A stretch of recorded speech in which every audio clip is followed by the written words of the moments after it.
This is Sonic, a hedgehog that's been around for 33 years now. A hedgehog who also happens to have 73 video games. And well, I'm gonna play them all. From the 1990s all the way up to the 2020s, we're gonna see the entire evolution of this character. And what better way to start with the first ever Sonic game released in 1991.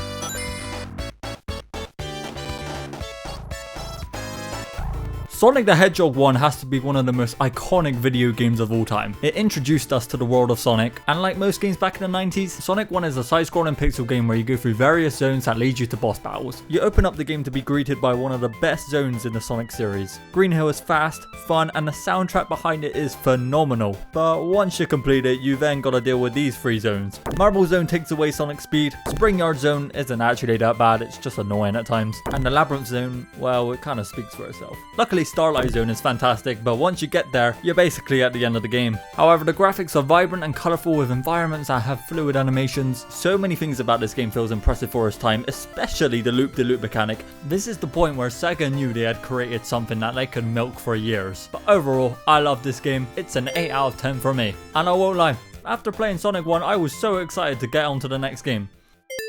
Yeah, so with the interest of keeping this video under 2 hours long, if there's a Sonic game that doesn't feel that noteworthy, well, I'll just kinda do this. Which may have been the case for the master version of Sonic 1, but definitely wasn't the case for Sonic the Hedgehog 2. Holy moly. If there was like a crown to give a Sonic game, I'd give it to this bad boy. I'm gonna admit it right now, I'm completely biased when it comes to this game. It was actually the first ever Sonic game I played, and everything about it just feels so incredible. Loading into Emerald Hill for the first time, with the soundtrack just beaming in the background, this game greatly improves from the first one. We got the introduction to the Spin Dash, but most importantly, we got the introduction to my boy Tails. The level design in Sonic 2 is exponentially better than the first. Even just the zones are so much cooler. I mean, they literally made Sonic a pinball for the casino zone. And I'm not joking when I say this, they thought this idea was so good, they made a whole game about it, but more on that later. This game for me? 10 out of 10. It's like the Sonic game in my opinion. Until the Master System version of this game put a dent in its legacy. I don't know what it is, but these 8-bit versions of the games are just not that great. It's obviously a complete downgrade to the 16-bit, and it actually kind of sucks because it's super hard not to compare it to the Genesis versions, and this game actually tries to do some different stuff as well. So it's by far nowhere near a copy. However, I've just had a very mediocre experience with this game. Sega wanted to get on the whole trend on making CDs for video games, so they ended up making a CD add-on to the Sega Genesis, all to play Sonic CD. This was actually the first Sonic game to feature a fully animated hand-drawn intro, and the animation is exceptionally well done. Unfortunately though, when you compress a beautiful animation like this into a hardware that can barely keep up with my nan's walking speed, you get this instead. Anyways, Sonic CD introduced the iconic character Metal Sonic, who actually ends up capturing Sonic's love interest, Amy Rose. However, I'm telling you, when you're speeding around these maps, it makes you feel like you're high on something. These stages have been poured with color. I kinda like it, but everything just ends up blending together and I don't know what the f is going on half the time. Well, I'm just gonna throw it out there. 8 out of 10. This game is still brilliant. But Sonic Chaos? Not so brilliant. You can play as Tails now, but I didn't bother. There are some cool abilities and items in this game, but to be honest, I'm just thankful the game was so short. Dude, that took like half an hour. Yeah, so this is Sonic's Pinball. It's just a pinball game, but you're Sonic. Honestly, I could see my 8-year-old self really enjoying this game. But right now, it's good for 5 minutes, but I'll never play it again. Sonic 3 is coming. Look for the shadow! On Groundhog Day. Make that Hedgehog Day. This was the game that pushed the limits for the Genesis. They even made Sonic 3D on the title screen. We jump into the game with a cutscene where we meet Knuckles for the first time in the series. This game builds upon Sonic 2 and visually, it looks a lot more distinct. They tweaked Sonic's design a little bit. I mean, this is him right here. I'm using him for all the animation in this video. And while overall the game just feels a lot more detailed than the others. What I really do love about Sonic 3 is that you're actually given a reason to explore the zones now. In the past games, you'll take a cool path and either fall and continue the stage on that level, or you make it through the path and just find a shield. It just never felt rewarding, but Sonic 3 changes that. We have 3 new power-ups based on fire, water and electricity, which makes the game just feel so fresh. Also, once you complete a stage, you'll seamlessly go to the next one, and that's just so good. Having this fluid animation complements the pacing of this game so much. Sonic 3, once again, is one of my favorites. That's right, 10 out of 10. I love it. You know, for a first attempt at a Sonic racing game, I cannot slander it that much, but it's bad. Sega presents one champion of good, one pawn of evil. It's Sonic and Knuckles. Now, although I love Sonic 3, it never felt like a complete game. In fact, it was meant to be so much bigger than what it was. So what the hell happened? Sonic and Knuckles happened. With Sega struggling to meet deadlines, they basically split what Sonic 3 was meant to be and ended up calling Part 2 Sonic and Knuckles. However, this game did something a little bit different to every other Sonic game ever. It also comes with lock-on technology.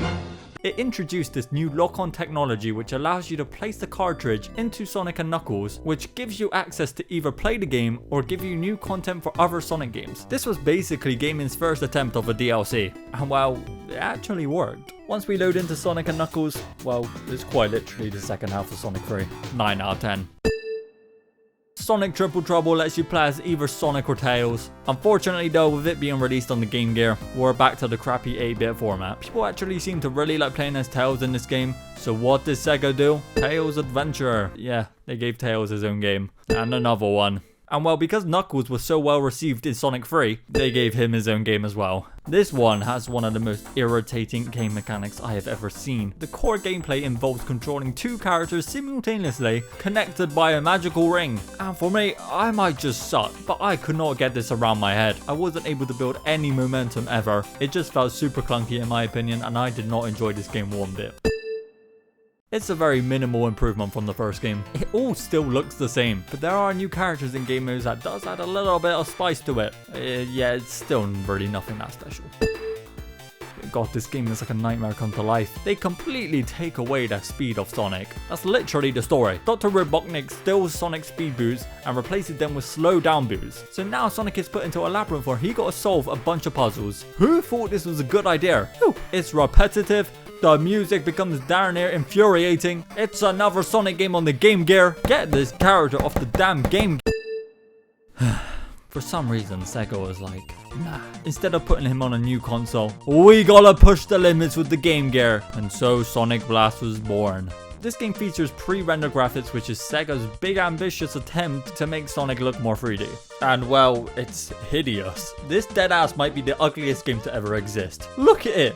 Where is the flavor? So they redid it, but this time on a console that can actually somewhat handle it. Sonic 3D Blast. This was Sega's actual attempt to bring Sonic into a 3D environment, and this time it worked out okay. This game isn't groundbreaking by any means, but with a first attempt at something new, there's gonna be a lot of cons. The controls and camera angles are frustrating, it's slower than most of the Sonic games, and it's also quite repetitive. But the pros lie primarily on the graphics and soundtrack, and just when I thought this series was getting back in its groove, they pull me back down.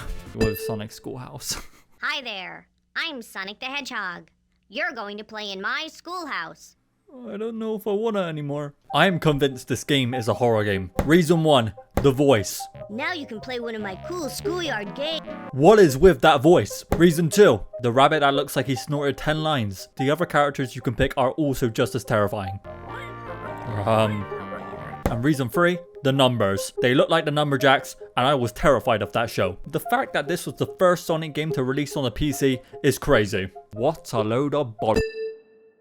With Mario 64 releasing on the N64, it was known as the next generation of gaming, and Sega was like, we gotta hop on this trend, but ended up releasing this underwhelming game. Sonic R is an on-foot racer that can be fun at times, but there is no competition whatsoever when you play this game. You'll mostly be running around the racetracks on your own. Turning is like impossible for some reason. Right, where am I going? The only thing that's 10 out of 10 about this game is the soundtrack.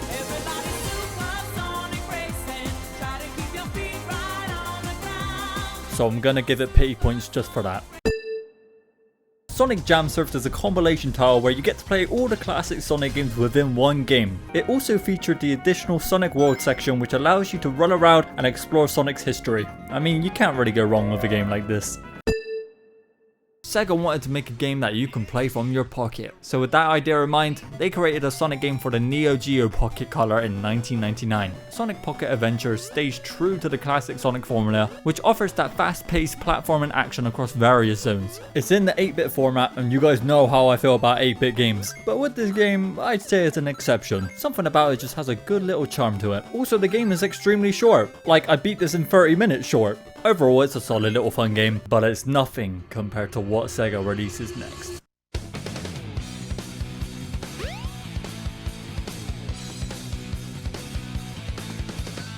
Oh yeah! This is happening! We are at the end of the 90s, and what better way to end it with Sonic Adventure. This was the game that revolutionized the 3D Sonic genre, because it finally brings Sonic into a fully 3-dimensional world for the first time. What really stood out to me with this game was the narrative and how it features so many playable characters, each with their own unique storyline and gameplay mechanics. For me personally, I just enjoyed the Sonic storyline the most. Sonic's movement in this game is so fluid and makes you feel like you're actually going super fast for once. And the voice acting is Oh no! Our weapons are useless! For a first time in the series, it's fine. Sonic Adventure manages to perfectly transition Sonic into a 3D environment whilst also keeping its classic charm. Each stage has multiple paths you can take, shortcuts you can jump to, places you would think would be impossible to get to, but because you're Sonic, you can get there. This game was a crucial moment for Sega, because while if it flopped, like most of the others, then God knows where Sonic would be today. Luckily though, Sonic Adventure laid down that 3D foundation for future 3D Sonic games. It's innovative, yeah, a little bit flawed, but man, that doesn't mean I still don't love it. You lot, the 90s gave us some solid Sonic games. Don't get me wrong, it definitely had its rough patch, but I said we look past that because I think the good outweighs the bad. And while as Sonic falls to his death, before we move on to the 2000s, there's one more game we have to talk about. Dr. Robotnik's Mean Bean Machine. Yeah. Hi, so this is editor Jacko here, and well, it turns out I completely forgot about this game. But not to worry, because you didn't really miss out on much, because what you're seeing right now is basically the entire game. The core gameplay revolves around matching colored beams in pairs to create chains and combos. Bit like Tetris, but with extra steps. To be honest, it's quite a fun and quick game to beat. Definitely a curveball in the series, but with that being said, let's move on to the 2000s.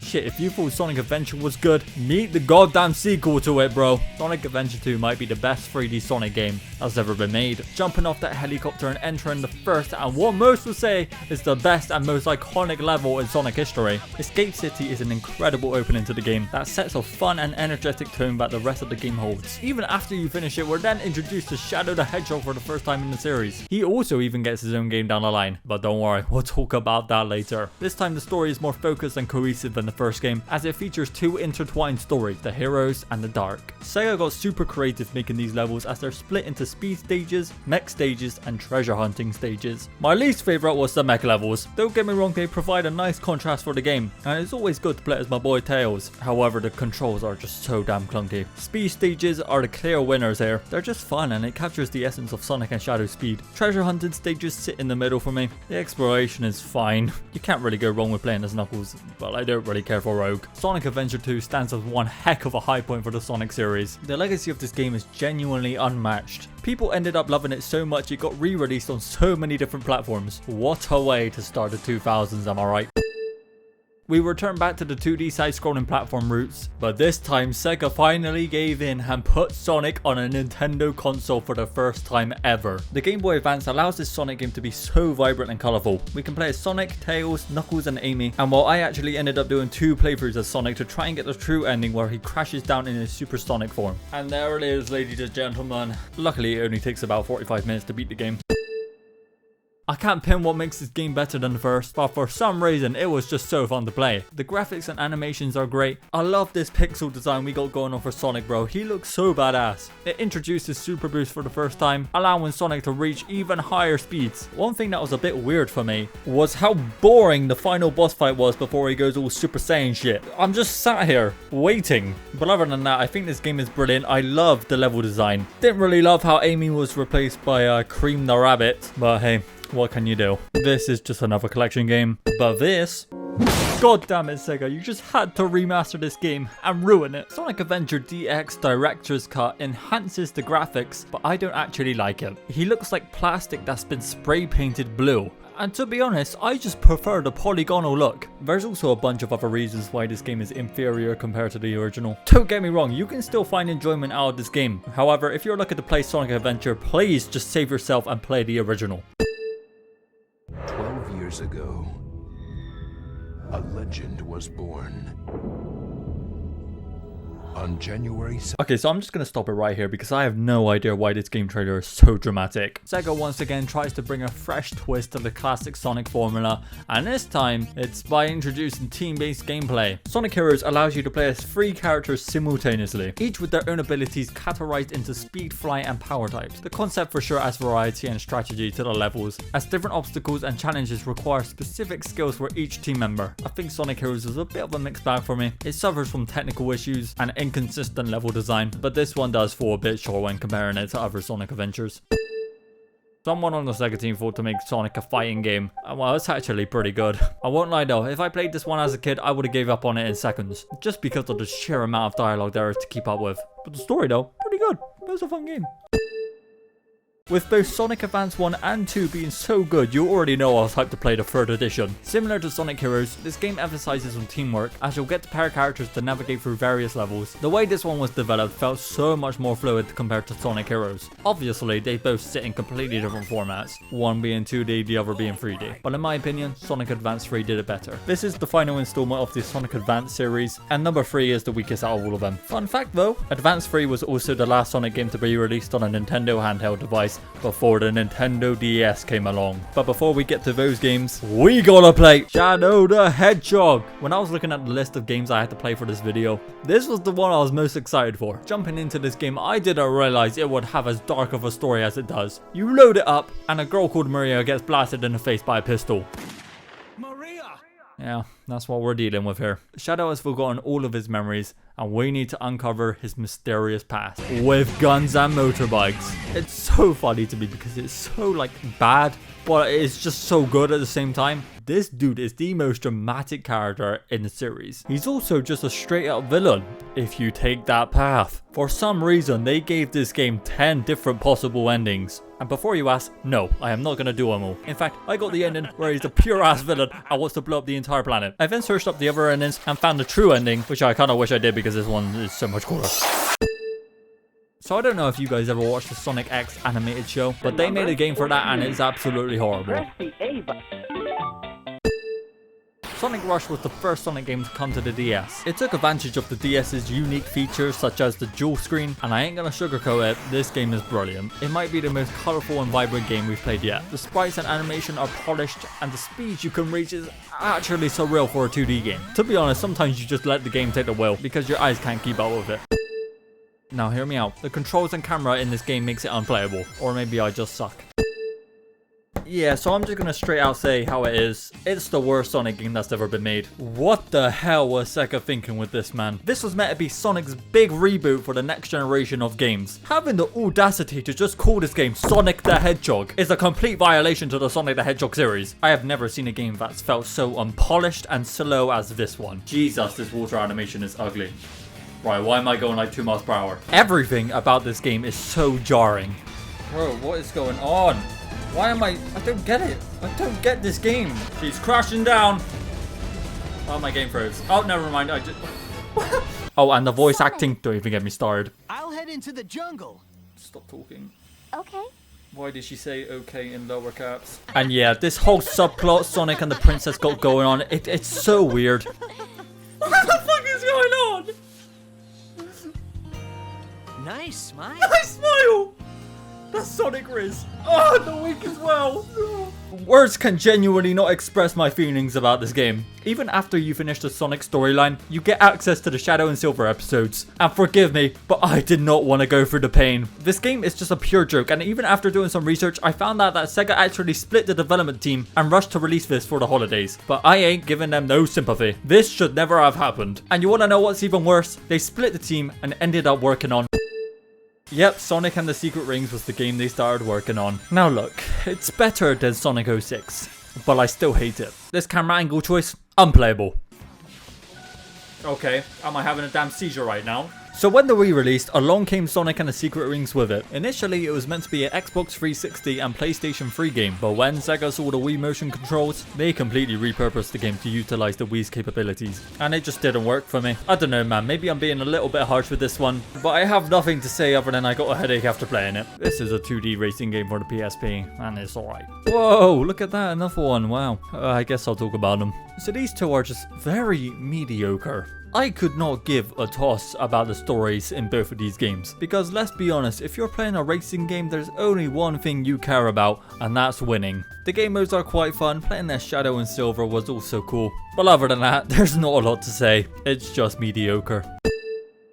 Yeah, so picture the first game, but 10 times the amount of stuff that's just going on. Playing this game, you actually feel like you're on a rush. It's honestly something you'd find at an arcade to play. Even the sound effects bring that type of vibe. However, it's still a super fun game to play, and the narrative is more developed than its predecessor. Easy 7 out of 10. Here is where we get into the good stuff, ladies and gentlemen. Mario and Sonic at the Olympic Games holds a very special and nostalgic place in my heart, man. From the music to the opening title screen, all the events are just amazing. This was the first time Mario and Sonic appeared in the same game together, which honestly was a big deal because it was bringing two of the most iconic characters ever made from two rival companies, Nintendo and Sega. Fortunately, this game was a huge success. With over 20 different Olympic events, there was so goddamn much to do. Table tennis, archery, swimming.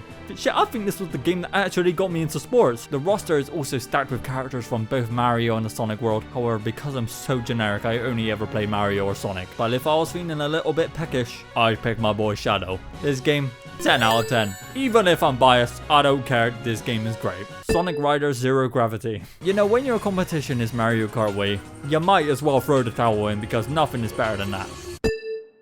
And we're back with a next-gen 3D Sonic game, but this one actually slaps. I feel like this is the first 3D Sonic game that really shows off his speed. The daytime levels are exhilarating, man. Look how fast you can go. Holy shit!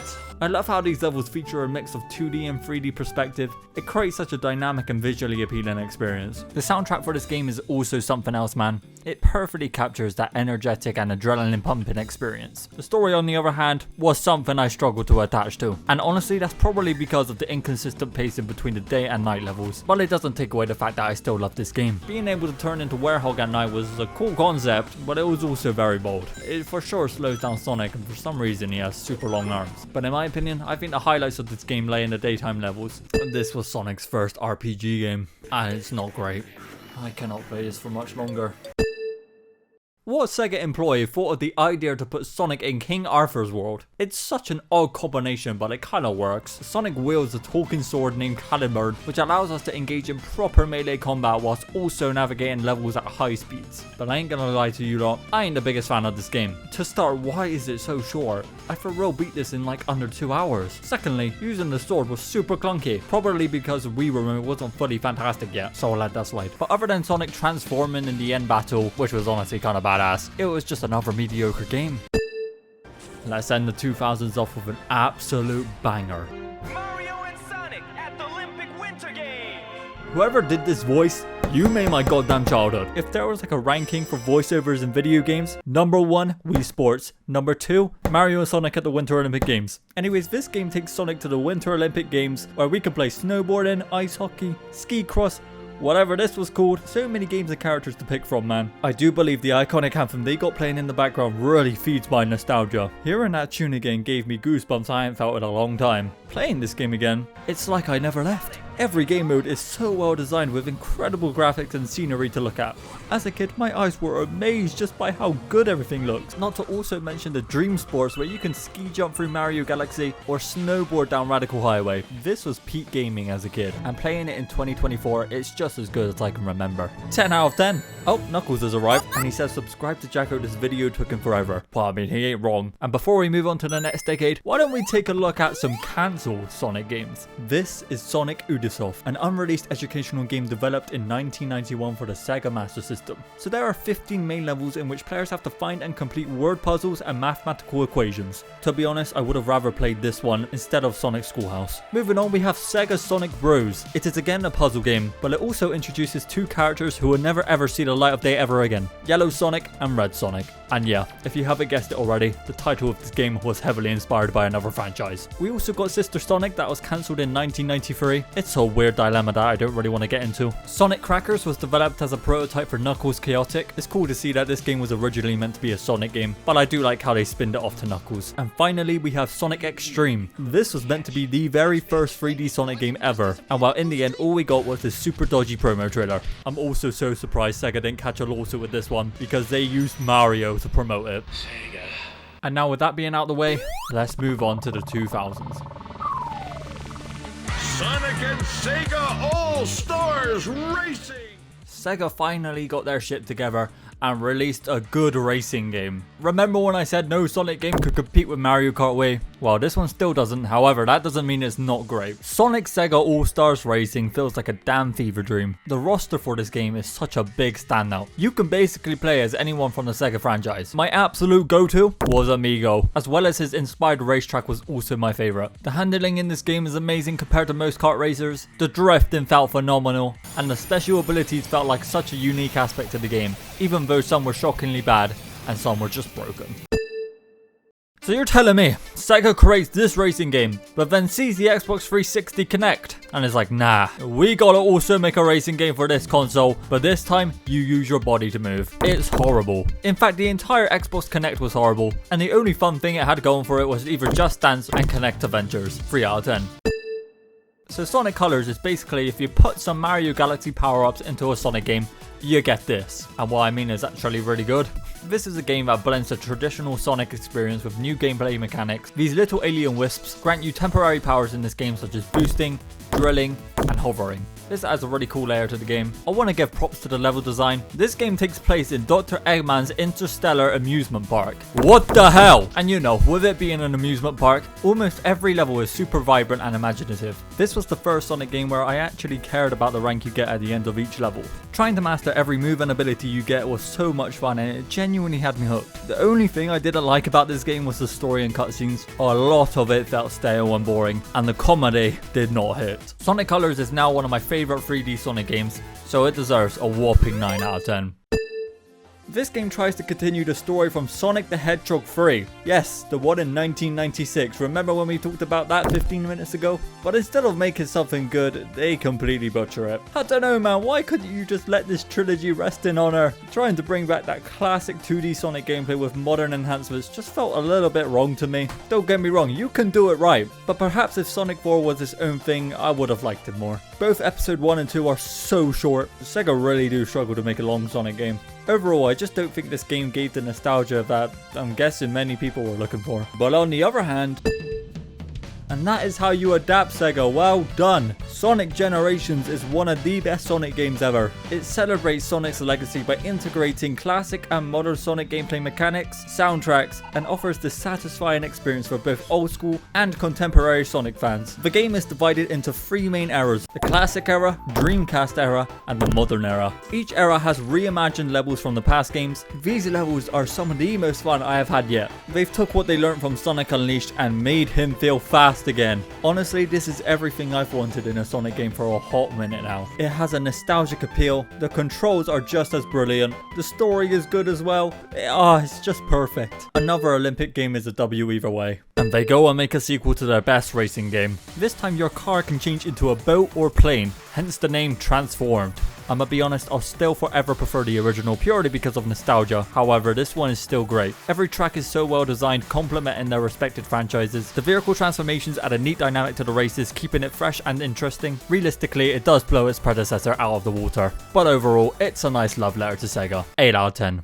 And we're back to bollocks. Sonic Lost World has to be the most inconsistent game on this list so far. Actually, I take that back, Sonic 06 still exists. But nevertheless, the pacing was so damn frustrating. I never felt like I could get going at a decent speed. I was always being slowed down or walking into something. For a Wii U game, it still looks visually decent, but the rest of the game is honestly hot garbage. Okay, so now we're entering a spin-off trilogy section of the video. Sonic Boom Rise of the Lyric, Sonic Boom Shatter Crystal, and Sonic Boom Fire and Ice. Let's break them down. Rise of the Lyric is filled with bugs and glitches, so, you know, that was a bloody good experience. It was also the only one that released on consoles like the Wii U, whereas the other ones released on the 3DS. Shatter Crystal, not so much better. This entire storyline they got going here is so weak. Not to mention the gameplay and how repetitive some of it is. Fire and Ice has all the same issues as the other games, this time it's just shorter and worse. The summary of this trilogy? 2 out of 10, 2 out of 10, 1 out of 10. Yeah, I really don't understand how the Sonic Boom series got 3 games. I deadass think the only reason why it lasted this long was because it was tied to the Sonic Boom animated TV show, which I guess you can say is somewhat of a success. Okay, so I'll admit, I've been glazing the Mario and Sonic Olympic games, but this one is probably the weakest out of all of them. It introduces super popular sports like football, volleyball, rugby, but I don't like how this game is so team-oriented. Luckily, we still got sports like swimming and gymnastics, but for single players like me, this game just wasn't as compelling as the others. I also think this version of the series is just very lighthearted in a sense that it feels like it's made for damn toddlers. The controls are so easy, and it doesn't take any skill to do anything cool, so that's why I'm giving it a 6 out of 10. Oh yes, we are so back. Sonic Mania recreates the classic Sonic experience, whilst also blending nostalgia with modern touches. It did what this game could not, and I love it. We're back with pixel graphics, tight controls, and fast-paced gameplay. This feels like the proper direct continuation of the classic series, bringing back the old soundtracks with a slight remix, bringing back the mix of classic levels that have been remastered in such an integral and imaginative way. There are multiple paths, hidden secrets, everything here keeps the gameplay fresh and exciting. Sonic Mania is also filled with references and Easter eggs. Well, after playing like 65 of these games so far, trust me, you learn to appreciate and be like, wow. That's pretty cool. Now I ain't gonna suck off this game dry because it ain't perfect. The game is so short. Again, it's just what Sega do at this point. The story is a little bit minimalistic and some special stages were not my cup of tea. But other than that, Sonic Mania is a great return to the classic formula of the Sonic franchise. Easy 9 out of 10. Sega man, you're starting to kill me, buddy. The main stick about Sonic Forces is the character creation. And this is what I created. I hate being so negative about so many of these Sonic games, but it's gotta be done. The level design is so simplistic and linear. The game is short. No surprise. The story and character development sucks. Someone please tell me why classic Sonic is in this game. Sega. This is not how you make your money. And the game is way too easy. 90% of the time, all you gotta do is hold forward and you'll get to the end of the level without doing anything. Even on the harder difficulties. To give it a little pity positive, I'm gonna say the character customization is good. They give you a lot after every level. Even though it should never have been a thing anyways. We started this decade with a racing game, but now it is time to finish it with another racing game. Sonic Team Racing is, it's actually pretty good. Going into this game, I already thought I wouldn't like it, but it turns out there's a lot to love. They've included 12 characters you can choose from, which is honestly really bad when you compare it to like Mario Kart 8. You know what I've never really understood? We get Mario and Sonic at the Olympic Games, we get Super Smash Bros, but why have we not got like a Super Smash Kart thing, you know? Why has that not happened? Anyways, the game modes are surprisingly good, and I thought the story-driven adventure mode was a little bit odd, but it's whatever. Overall, a solid racing game. Not better than Sega All-Stars Racing, but a 6 out of 10 is a fair rating to give it. Ladies and gentlemen, for the last time in this video, we are at the end of another decade. And well, if you've been paying attention, you might have noticed there's been a particular set of games I haven't touched on yet. Mobile games. Yup, we are seriously playing every Sonic game ever. But to keep this segment quick and snappy, we're gonna speedrun this shit.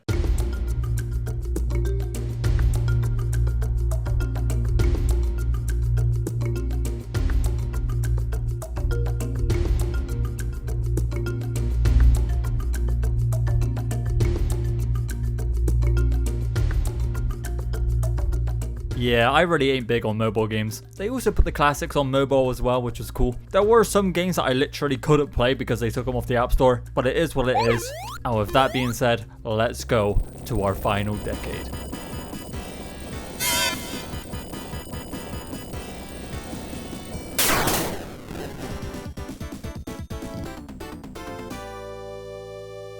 Welcome to the 2020s. Listen, if I was to remove all the nostalgia and biasty from the previous Olympic Games, this is the best one. Built for the Nintendo Switch, Mario and Sonic at the Olympic Games Tokyo is phenomenal. They got everything I love. Skating, boxing, karate. They even added this cool ass story mode where Sonic, Mario, Bowser, Eggman and Toad get stuck in a device which turns them back into their original pixel forms. The downside of this story mode is how much dialogue there is, but the cool thing about it is that you can play sports in this pixel version. Alright, Eggman versus Sonic in a 100-meter race seems a little bit unfair. Bye bye. There are 34 events to play here. Some of them can be a little bit of a mess. I hate badminton. But do you guys find it a bit strange how these games have so many sports to play, whereas Nintendo Switch Sports has like 6? And I think they just added basketball. What is that about? Sonic Color Ultimate is a remaster to Sonic Colors. We got improved lighting, improved graphics, but other than that, it's just the same game. Sega finally did it. They put Sonic the Hedgehog 1, Sonic CD, Sonic 2, 3, and Sonic Knuckles all into one game, so you can play it on current gen hardware. Sega are understanding that to make money, you sometimes just gotta go back to the classic instead of making new 3D games that will probably flop. Sonic Frontiers is Sega's first attempt at an open zone game for Sonic. A game where you can freely run around at super speed and do whatever you want. Kinda. Frontiers follows a very Breath of the Wild type of concept. You got to build up to your speed throughout the game, even though when you do the figure of 8 you instantly get max speed, and it lasts for what feels like forever. You also have to unlock the map, and you also gotta deal with the most insane pop-ins. This shit is ridiculous, and call me petty all you want, but it put me off the game. Seeing some random ass rails just appear out of nowhere takes you out of the immersion so fast. Sonic is the perfect character for an open zone game. He's a character with super speed, man. But Sega, you just didn't make it feel right. One thing I really can praise about this game is that we finally got a Sonic game with actual length. I also really enjoyed the boss battles. Being Super Sonic just felt awesome to pound the shit out of these robots. Oh, and I cannot forget to mention the cyberspace levels. This was such a good addition to the game. Now, although it has its flaws, Frontiers is definitely a great step forward for the future of 3D Sonic games. There's been a murder. I bet you didn't think this one would be on here. Honestly, part of me is like, what was Sega thinking? But part of me is also like, this is kind of cool. Sonic has been murdered and you gotta go around questioning everybody to find out who did it. This is a simple and short visual novel that is graphically polished, and the best part is, it's completely free. I find it funny how Sega drops this as an April Fool's prank, but it turns out to be really good. We have made it to our final Sonic game, Sonic Superstars. This series has truly come a long way. Even after 33 years of this character, I find it funny how we're still revisiting classic Sonic and its 2D side-scrolling style. Superstars is a beautiful game that's chaotic and dynamic. Each level is unique and as creative as it could get at this point. They've introduced level-specific mechanics and the collection of Chaos Emeralds, which now grant you special powers for Sonic to navigate through zones. These felt quite underutilized when I was playing. It does give the game depth, but it's a very optional feature. Co-op play is also added to the game, but after watching other people play together, it looks like hell. The replay value for this game is also amazing. This is one of the only Sonic games where I found myself going back to play some levels. I also adore the special stages. They just felt super innovative, even though they're reminiscent to the classic Sonic games. Once again, Sonic Superstars is another trip down memory lane, and it also marks the end of me playing every Sonic game ever.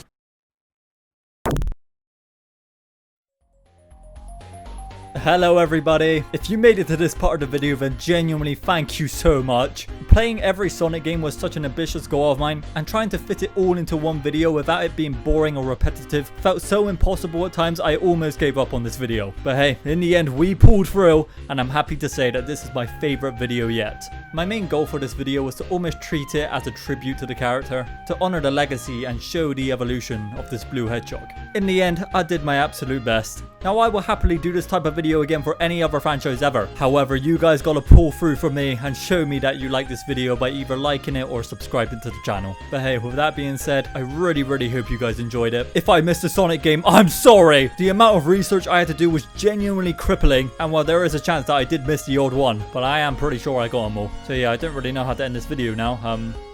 Bye!